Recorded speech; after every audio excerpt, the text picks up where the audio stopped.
Stephen, a few years ago when I was in seminary, Tim Keller was just getting to be better known, and it seemed like all of us felt like the only way we could really make a difference in ministry was to go to the city, plant a church. Do you think that's a healthy corrective to where the evangelical church has been for the last 50 years, where it's been predominantly rural and suburban, that we need to encourage this to continue more to go? Or is it something else, mixed motives, blind ambition, looking up too much to Tim Keller and Stephen How do you think about that? You just wrote the book on why cities matter. Yeah, well, I always say that we wrote the book because we want to say that cities matter, not that cities matter more than other places. And I think that's a very important point to make, because we need churches wherever there are people. Rural, suburban, countryside, and urban places, but clearly through globalization, the world is becoming more urban.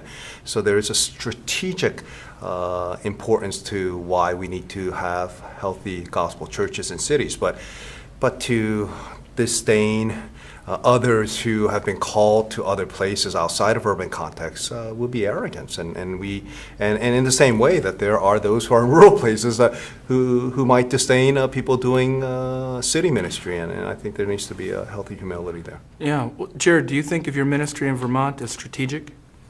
Strategic, sure. In the sense of the New England context, in Vermont, least church state in the nation. Most irreligious, that sort of thing. At the same time, one of the happiest states, by however they measure that, one of the healthiest states. So you're looking at least religious and very high on the happy scale. So it's strategic in the sense of what can the gospel do here that moralism, for instance, can't do.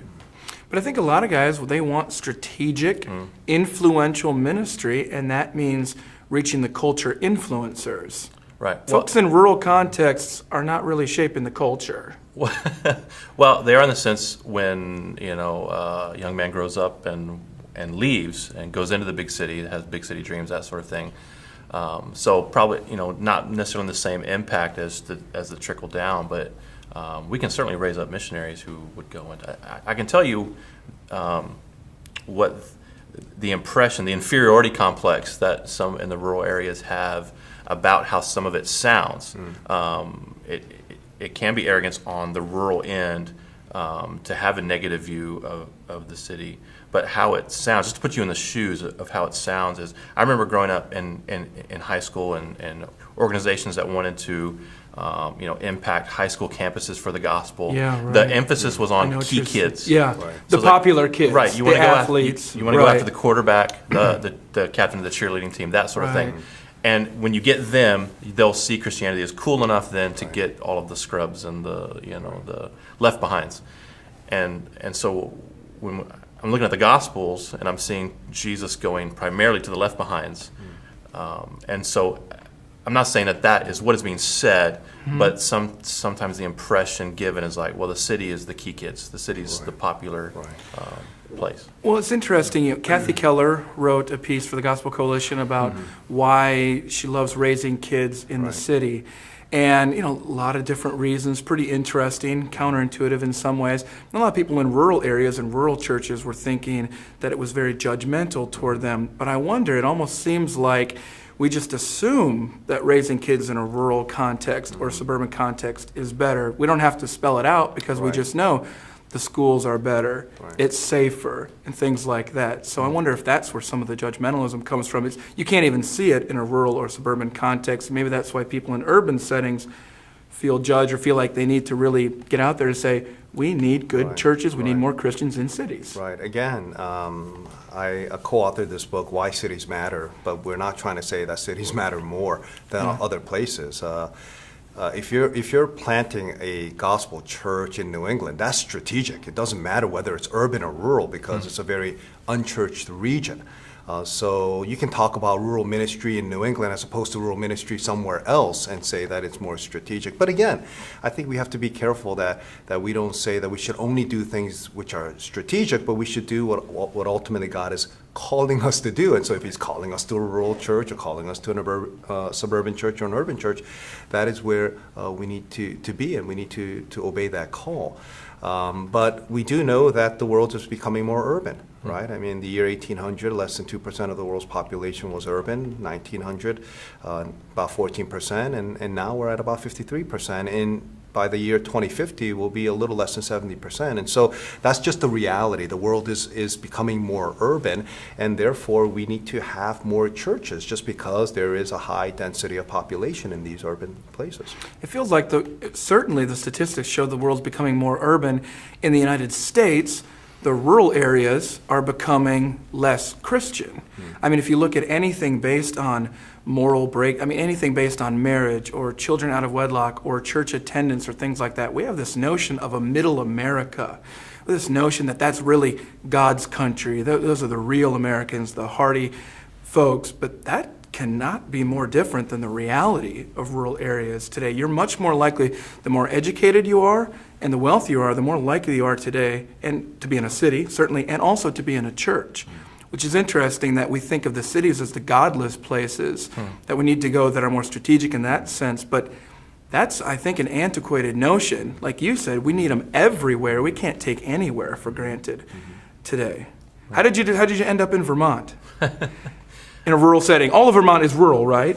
Well, yes and no. Okay, Yeah. all right. It was a conflation of things. I would love to say that we looked and saw, where Vermont ranked in the sense of, missional strategic placement and said, let's go to the mission field. That came along as part of the conversation then as I essentially just wanted to leave the Bible Belt. I mean, that was our initial impetus was let's get out of the South. In suburban context in the South, right? Right. We were in suburban Nashville Right. at the time. And I was seeing, it wasn't so much, it was them and me. Sure. So I knew it wasn't a sense of wanting to abandon the South to godlessness or what have you, but brothers were coming in, planting churches, enjoying a lot of fruit, and that really pleased me. But it also confirmed for me a sense of, I think not only, maybe the gospel is in season here, but maybe I'm not. And so where might we go? And so originally it wasn't let's go to New England. It was let's just leave the Bible Belt. And I had sent resume to a place in Michigan and to this church in Vermont, which I'd never been to. I'd never been to the Northeast, never been to New York. Oh, wow. The furthest north, and not even east, but the furthest northeast I'd been was Chicago. So that was as far, right? Which is not northeast at all, but had never been to the Northeast. So our initial conversation with the church there, we just clicked. I mean, there was a connection that God was building. They had been preparing those people for us and us for those people, and felt like family. And then as we began the conversations, it was sort of like, well, we should learn something about Vermont and New England and all that sort of thing. Contextualizing Yes. Vermont.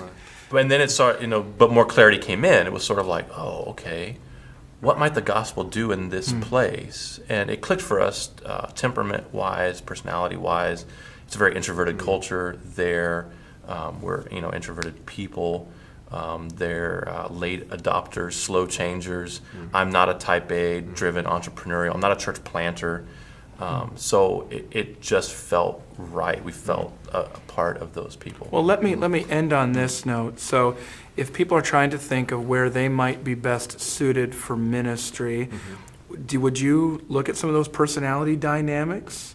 When you're recommending someone, would you say maybe you're more apt for a city or a suburb or a rural area, or is it just too specific and personal to be able to break that down at all? Like people watching this video, if they wonder, what kind of place should I be in? How would you counsel somebody? Yeah, well, I would say for New England, if someone is interested in New England, then they have to consider church planting.